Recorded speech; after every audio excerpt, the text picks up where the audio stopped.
कक्षा 3 के प्यारे विद्यार्थियों, नमस्कार, सुप्रभात। देखिए, आज हम अपना अगला चैप्टर लेते हैं। अगला चैप्टर में आज हम पढ़ते हैं झीलों की नगरी के बारे में।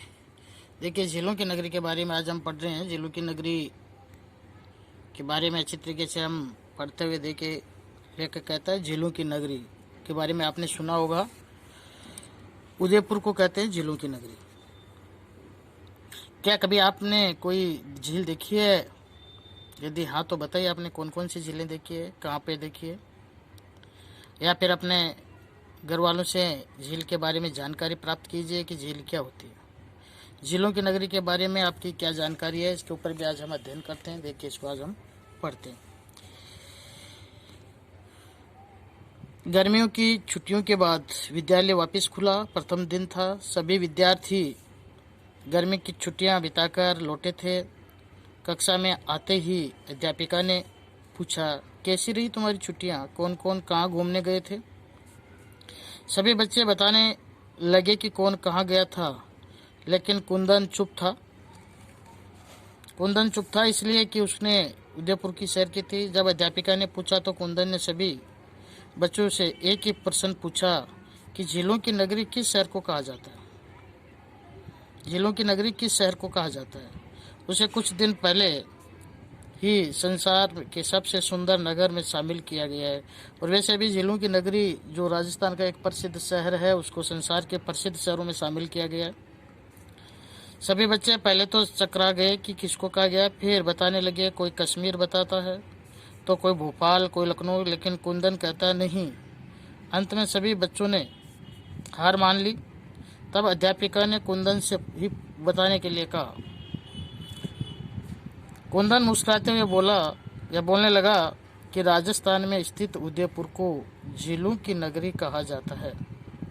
इसी उसे हाल ही में संसार के सबसे सुंदर नगर में शामिल किया गया है। लेकिन उसे झीलों की नगरी क्यों कहा जाता है? गौरव ने यह प्रश्न पूछा। तो देखिए, उदयपुर को झीलों की नगरी क्यों कहा जाता है, पेज नंबर 18 के ऊपर इसके बारे में बताया गया।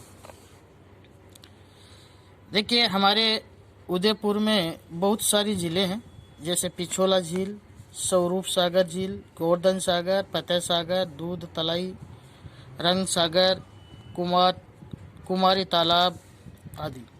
सब एक दूसरे से जुड़ी हुई है। एक का पानी कम होने पर दूसरी का पानी अपने आप ही उसमें आ जाता है। ये वास्तुकला का बहुत ही सबसे सुंदर नमूना है, अच्छा नमूना है। इन झीलों को उदयपुर की 7 बहनों के नाम से जाना जाता है। ये झील संरक्षण का भी बहुत अच्छा उदाहरण है। इसी कारण उदयपुर को झीलों को, ये जल संरक्षण का भी बहुत अच्छा कारण है। देखिए, जल को किस तरह से सुरक्षित रखा जाता है। इसी कारण उदयपुर को झीलों की नगरी कहा जाता है। इसी सुंदरता को देखकर उसे राजस्थान का कश्मीर या राजस्थान का स्वर्ग भी कहा जाता है। कश्मीर में तो बर्फ पड़ता है। क्या वहाँ भी बर्फ पड़ती है? नेहा ने आश्चर्य से पूछा। अध्यापिका ने हंसते हुए बताया, कश्मीर की सुंदरता की तुलना उदयपुर से की जाती है, इसीलिए इसे राजस्थान का कश्मीर कहा जाता है। अध्यापिका ने फिर कुंदन को उदयपुर के अन्य प्रमुख स्थलों के बारे में बताने के लिए कहा। फिर कुंदन ने बताना शुरू किया। यहाँ कई अन्य दर्शनीय स्थल है। यहीं पर सौर वेधशाला है, उसमें सूर्य की गतिविधियों का अध्ययन किया जाता है। सज्जनगढ़ या मानसून भवन भी यहाँ पर देखने लायक स्थान है, भवन है। इसके साथ साथ देखिए, यहाँ पर सज्जनगढ़ की पहाड़ी पर स्थित है। इसे राजा सज्जन सिंह ने बनाया था, इसीलिए इसका नाम सज्जनगढ़ है। इसी पहाड़ी के नीचे एक अभयारण्य है, जहाँ पर आप विभिन्न प्रकार के जानवरों को देख सकते हैं। यहाँ का जगदीश मंदिर बहुत ही प्राचीन मंदिर है और भव्य है। इसमें भगवान विष्णु का 4 हाथ वाली मूर्ति है। सिटी पैलेस तो उदयपुर की शान है। ये पिछोला झील के किनारे स्थित है।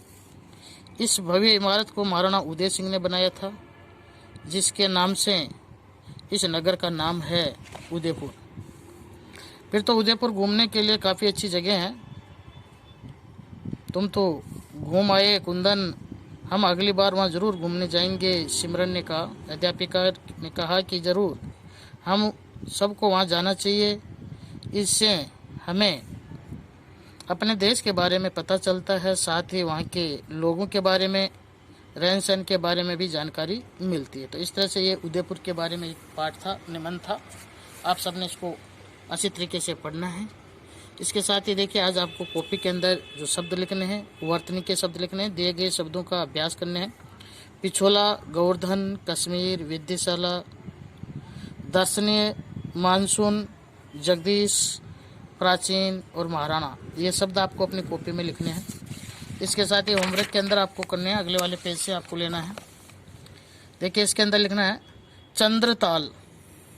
चंद्रताल हिमालय पर लगभग 4300 मीटर की ऊंचाई पर स्थित एक झील है। इस झील में पानी आने का कोई रास्ता नहीं दिखाई देता, जबकि पानी निकलने का रास्ता साफ दिखाई देता है। तो चंद्रताल क्या है और कहाँ पर है, ये आपको लिखना है।